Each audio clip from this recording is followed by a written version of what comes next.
We spend a ton of money on fancy gear for our studios, right?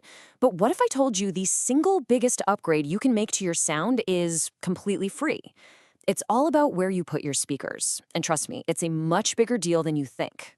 So tell me if this sounds familiar. You spend hours, maybe even days, dialing in a mix until it's perfect. It's hitting hard, everything's crystal clear, you're feeling like a genius. Then, you take it out to your car for the real test, and it's a complete mess, all muddy or boomy or way too thin. It's gotta be one of the most frustrating things in music production, and today, we're gonna fix it.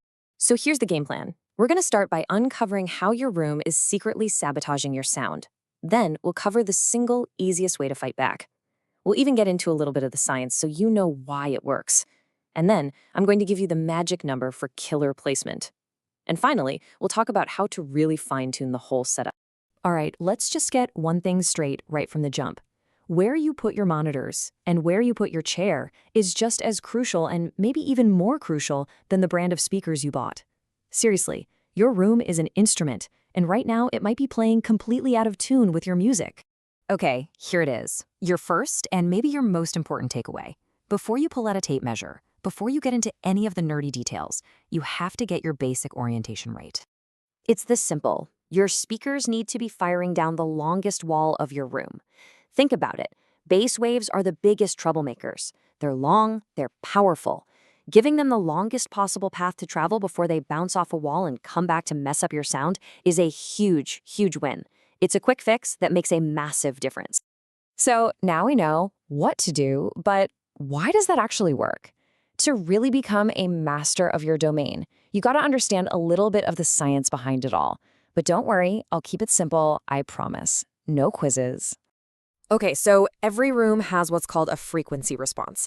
It's basically the room's acoustic personality. Now, an ideal room, well, it wouldn't have any personality at all.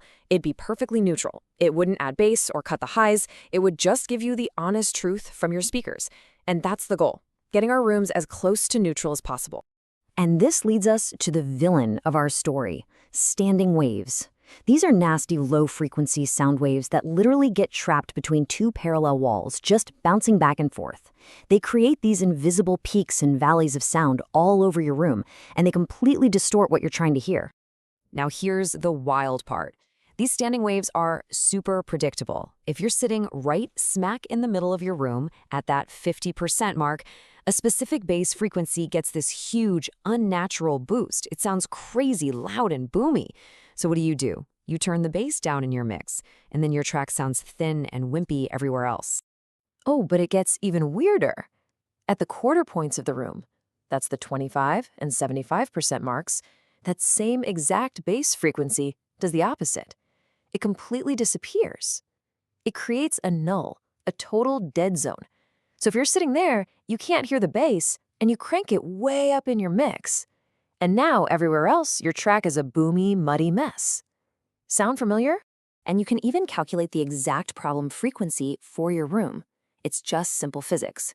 You take the speed of sound, which is about 1,130 feet per second, and divide it by twice your room's length.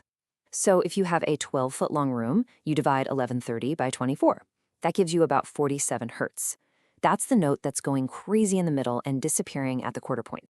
So the bottom line is this. If you're sitting in one of those spots, you're just not hearing your music accurately. Plain and simple. You're actually fighting against your room's acoustics. And let me tell you, that's a battle you just can't win. Okay, so if those spots are so bad, where is the good spot? Well, this brings us to the solution. It's a simple guideline that audio pros have been using for decades to get amazing results. And here it is, the magic number, 38%. You want to place your listening position, basically your ears, at 38% of the total length of the room, measured from the wall your speakers are facing. That one simple measurement is your key to a much more accurate sound. Now, this isn't just some random number I made up. It's a fundamental principle that professional studio designers have been using forever. And why does it work? Well, because it's a mathematically kind of weird spot. It cleverly avoids those simple, even fractions of the room where all the big acoustic problems live. By putting yourself at that 38% mark, you're basically sidestepping the whole mess. You avoid that massive bass peak at 50%, and you dodge those deep nulls at 25% and 75%. You're landing in a place that gives you the most balanced, most neutral frequency response your room can naturally offer without you having to spend a dime on acoustic treatment. Now, this is an incredibly powerful tool, but I have to be really clear about something. The 38% rule is a world-class starting point. It's pretty much the best first guess you can possibly make. But it's not always the final destination. You know, every single room is different. Your furniture, the windows, your specific gear, it all matters.